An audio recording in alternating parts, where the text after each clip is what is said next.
سلام بر شما. اخبار امروز سه‌شنبه 2 آگوست را از استودیوی رادیو زودی از پراگ تقدیم می‌کنیم. امروز در برنامه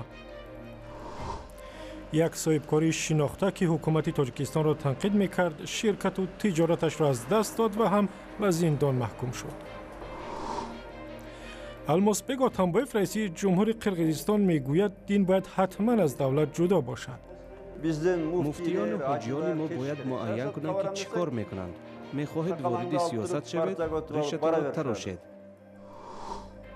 کودکان زحمتکش در دوشنبه هم پول کار میکنیم و هم پایتخت تاجیکستان را پاکیزه نگه میداریم. ما برای مکتب سر فرما میخریم، در مکتب استفاده میبریم. تفصیل خبرها. دادگاه دوشنبه یک تاجر شناخته را با گناه تلاش برای برانگیختن تفریقه در جامعه به زندان محکوم کرد. ابوبکر عزیزخوجایف را که حکومت تاجیکستان را تنقید میکرد هفته گذشته و برانگیختن کینه و عداوت ملی و مذهبی گناهکار دانستند و به 2.5 سال زندان محکوم کردند. در این باره در دادگاه ناحیه اسماعیل سامانی روز 2 آگوست به رادیو زودی خبر دادند و گفتند محاکمه صاحبکار هفته گذشته به پایان رسید. نام ابوبکر عزیزخوجایف بعد از آن سر زبانها شد که گفت بعضی از افراد نزدیک به حکومت تجارت و شرکتش را به زوری گرفتند. سازمان‌های حامی حقوق و پارلمان اروپا گفتند مقامات تاجیکستان ابوبکر عزیزخوجایف را برای دیگراندیشی‌اش به دادگاه کشیدند و حکومت باید او را آزاد کند. جان کری وزیر امور خارجه آمریکا با وزیران امور خارجه 5 کشور آسیای مرکزی از جمله تاجیکستان امنیت و اقتصاد و همکاری‌های اقتصادی در منطقه را بررسی می‌کند. برای شرکت در نشست گروه 5 بر علاوه 1 که روز 3 آگوست برگزار می‌شود، سیراج‌الدین اسلوف وزیر امور خارجه تاجیکستان به واشنگتن رفت. هدف از تأسیس گروه 5 بر علاوه 1 در سال گذشته در شهر سمرقند گسترش دادن همکاری‌های کشورهای آسیای مرکزی با آمریکا است. هواپیماهای آمریکایی با درخواست حکومت لیبیا به موضع و کمینگاه‌های گروهی به نام دولت اسلامی ضربه زدند. وزارت دفاع آمریکا گفت جنگجویان گروه را روز 1 آگوست در شهر سیرت یک تکیهگاه اصلی دولت اسلامی هدف گرفتند. فیاض سیراج نخست وزیر لیبیا گفته است که در نتیجه حمله ها دشمنان تلفات زیاد دیدند. نیروهای دولتی لیبیا از آخر ماه گذشته است که با جنگجویان گروهی به نام دولت اسلامی در سیرت می جنگند. رئیس جمهوری قرقیزستان گفت اجازه نمی‌دهد ملاها و دیگر روحانیان به امور دولت مداخله کنند. المازبek Атамбоев روز 1 آگوست به خبرنگاران گفت دخالت دین به سیاست خطرناک است و میتواند برای قرقیزستان پیامدهای بد داشته باشد. بیانیه‌های بحث برانگیز بعضی از ملاها در قرقیزستان سبب شده است المازبek Атамбоев آنها را با لحن تند تنقید کند. خیرامان بقازاده گزارش می‌دهد. алмозбек Атамбоев раиси ҷумҳурии қирғизистон гуфт ки дин бояд аз давлат ҷудо бошад ва набояд гузошт ки мазҳаб ба умури давлат мудохила кунад. ин ҳарфҳоро раҳбари қирғизистон рӯзи 1 август дар мулоқот бо журналистон дар чолпонота баён кард ва гуфт кишварҳое ки ба ин чиз роҳ доданд бебандубор шуданд. Атамбоев гуфт ки шунидааст баъзе аз рӯҳониён ва раҳбарони мазҳабӣ ба фаъолиятҳои сиёсӣ пардохта ин ё он ҳизби сиёсиро таблиғ мекунанд. вай гуфт дар мулоқот бо яке аз раҳбарони ҳизбҳои мухолифин Қанат Исоев, раҳбари ҳизби Қирғизистон, ӯ гуфта буд ки яке аз сармоягузорони ҳизбаш арақ истеҳсол мекунаду дигараш ҳоҷӣ аст. Бизден муфтийлер, ҳаҷилар чечиш керек. Саясатқа барам десаң, муфтиёну ҳоҷиёни мо бояд муайян кунанд ки чӣ кор мекунанд. мехоҳед вориди сиёсат шавед, ришатонро тарошед. баъзеҳо мехоҳанд сиёсатамонро ба сиёсати мамолики арабӣ мушобеҳ кунанд. ин ба мо лозим нест. набояд либосу анъанаҳои 1500 соли пешро ба мо бор кунед. ба мо таҳдид накунед ки киро ҷаноза мекунеду киро не. 1,5 жыл жашылган, илгери жашылган эрежелерди таңулап, кандайдыр бир кийимдерди таңулап. Атамбоев гуфт дарди сахттарини ҷаҳони имрӯз терроризм аст ва аз ин хотир ба эътимоди ҳеҷ кас ё давлати ҳақ надорад ба Қирғизистон мазҳаб, либос ва ё тафаккури бегонаро бор кунад. дар изҳороти эҳсосотии худ президент Атамбоев ҳафтаи пеш гуфт аз солҳои 1950 занон дар Қирғизистон одат доранд мини-юбка бипӯшанд, вале ҳеҷ кадомаш то ҳол тасмаи маргталабро набаста ва касеро натаркондааст. Вай гуфт беҳтараш бо мини-юбка гарданду касеро натарконанд.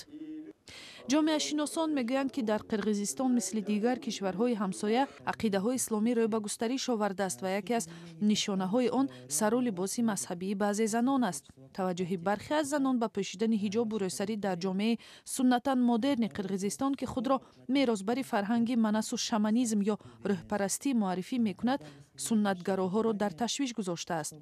اخیراً در خیابان‌های شهر بیشکک تابلوهای تبلیغاتی ضد مذهبی پیدا شد که زن‌های محلی را از پوشیدن لباس اسلامی هشدار می‌دهند و یادآور می‌شوند که این لباس بیگانه به فرهنگ و عرف و عادت‌های این مردم است. برمیگردیم به تاجیکستان. یک شرکت داخلی کشور در تلاش برای تشویق مردم به استفاده کمتری روغن نخل از خبرنگاران خواست مردم تاجیک را به استعمال شیر و روغن داخلی تشویق کنند. مقامات کمبینات شیر دوشنبه بزرگترین تولید کننده محصولات شیری در پایتخت روز 1 آگوست با تشکیل یک سفر خبرنگاران را با جریان استحصال محصولات خود آشنا کردند. خبرنگاران تاجیک را همچنین به فرم‌های چاروا پروری بردند که کارخانه را با شیر تامین می‌کند. رهبران کمبینات شیر دوشنبه میگویند در تاجیکستان استفاده از روغن وارداتی نخل بسیار زیاد شده است که هضم آن برای انسان مشکل است و برای صحت نیز زیان دارد. طبیبان در ولایت ختلان و کسانی که بیماری دل دارند توصیه دادند در خانه بمانند زیرا ممکن است در هوای گرم بیماریشان اوج بگیرد. در ولایت ختلان در جنوب تاجیکستان حرارت امروز از مرز 40 درجه گذشته است و زندگی و کار برای مردم و به خصوص کشاورزان ولایت را سخت کرده است. گزارشی را که حالا می‌بینیم همکارم آرزوی کریم از ناحیه دوستی جلیکولی سابق فرستاد.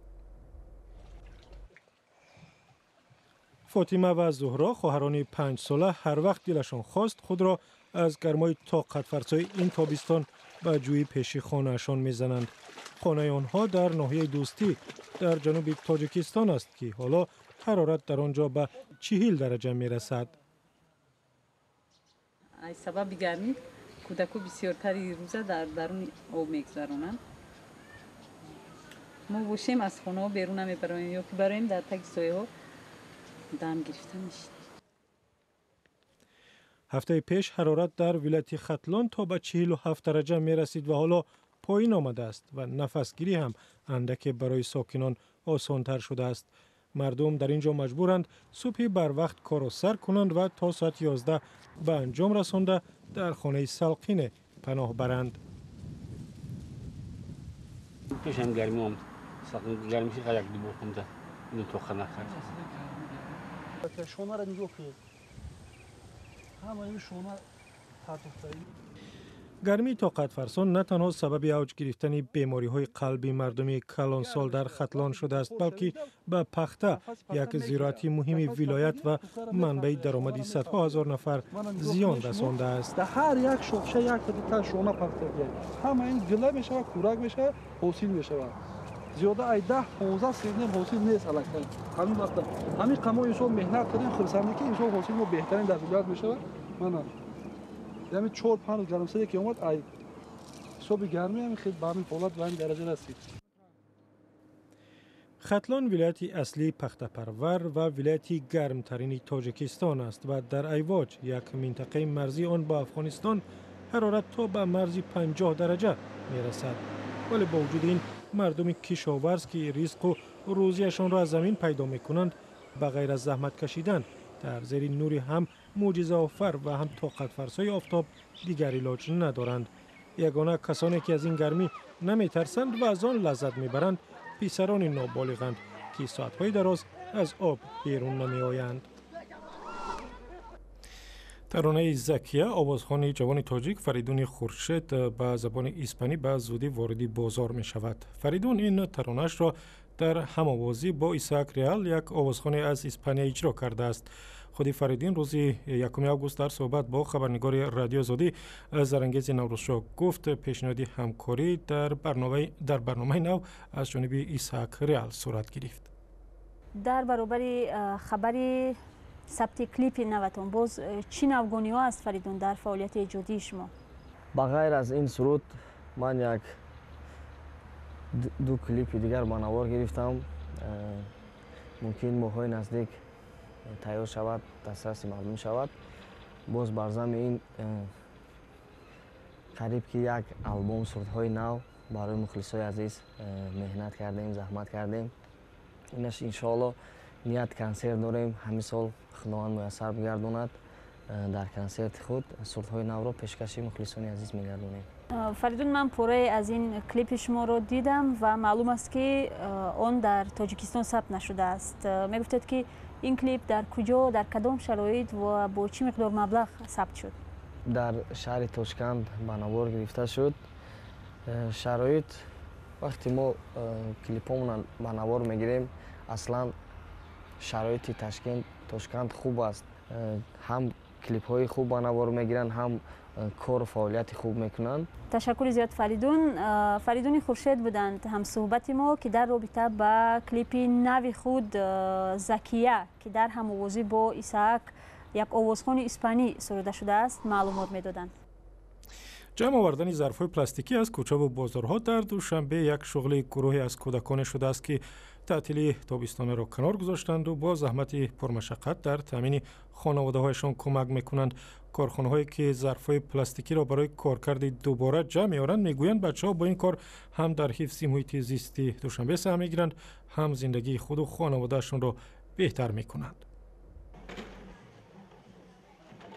партоби коғазу пластик ва пластмасса дар хиёбонҳои душанбе ба манбаи даромади кӯдакон дар фароғати тобистона табдил шудааст. эҳсон нозилшоеви 12-сола ҳамроҳ бо ҳамсолонаш ҳар рӯз аз кӯчаву хиёбонҳо дар маҳаллаи гипраземи душанбе партоби коғазу пластмасса ва пластикро ҷамъ оварда мефурӯшанд. дар ин маҳалла анборе фаъол аст ки коғазу пластмасса мехарад.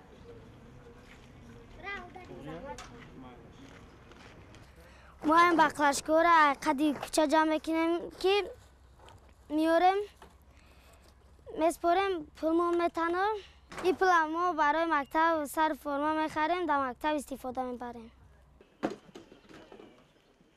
харидорони аслии ин партобҳо соҳибони корхонаҳое ҳастанд ки коғазу пластмассаро дуборакор кард ва маҳсулоти мавриди истифода тавлид мекунанд. ин тайёр мешавад яшкои пластмасси мевагирӣ. ай коғаз ҷа меорам бо коғаз. ай коғаз бумага тайёр мешавад. ячекаи тухм тайёр мешавад. ай салафан бо салафан тайёр мешавад. бо мебаранд атработкаш мекунанд, бо салафан тайёр мекунанд. қаблан дар душанбе шикоят мешуд ки сокинон партоби худро шабона пинҳонӣ ҳатто дар кӯчаву пушти манзилҳо мепартоянд. аммо ҳоло ин партоб ба як манбаи даромад ва таъмини хонаводаҳо табдил шудааст. қадои раву мусрова амҷо ҷамъ мекунем, мирем ай бозорова ҷамъ мекунем, мегирем, мием ҳар рӯз намемам, 2 рӯз 3 рӯзда ягон бор меоем. ина хая зиро овардам 15 сомон шид. хай нон мехарем, булако монда ягон ханда ягон чиз мехарем. масъулони муҳити зист аз афзоиши партобҳои сунъӣ, махсусан пластикаву пластмасса дар кӯчаву хиёбонҳо ва махсусан рудхонаҳо нигаронии ҷиддӣ мекарданд, зеро ин теъдод партобҳо дар табиат ҳазм намешавад. аммо ба назар мерасад ки бо таъсиси нуқтаҳои ҷамъоварии партобҳои ҳаддиаққал дар ҷойҳои намоёни маҳалҳои зист мушкили партоби пластмассаву пластик ҳал хоҳад шуд. шоми дирӯз дар деҳаи олимпӣ дар шаҳри рио де жанейро парчами тоҷикистонро барафрохтанд. маросими барафрохтани парчам шоми 1 август соати 6 ба вақти маҳаллӣ сурат гирифт ва дар он 15 узви ҳайати олимпии тоҷикистон ширкат карданд. дар бозиҳои тобистонаи олимпӣ дар бразилия ки аз рӯзи 5 то 21 август идома меёбад, 7 варзишгар рақобат мекунанд. комроншоҳи устопириён ва муҳаммад мурод абдураҳмонов дар дзюдо, анвар юнусов дар муштзанӣ, олим қурбонов ва анастасия тюрина дар шиноварӣ дар масофаи 50 метр, кристина пранженко дар давидан ва дилшод назаров дар гурзандозӣ. ва ахбори аз ин ҳам бештарро метавонед дар вебсайти озодӣ, дар саҳифаҳои мо дар фейсбук, твиттер ва ютуб ва ҳам заминаи радиои озодӣ дар телефонҳои ҳамроҳ дастрас кунед.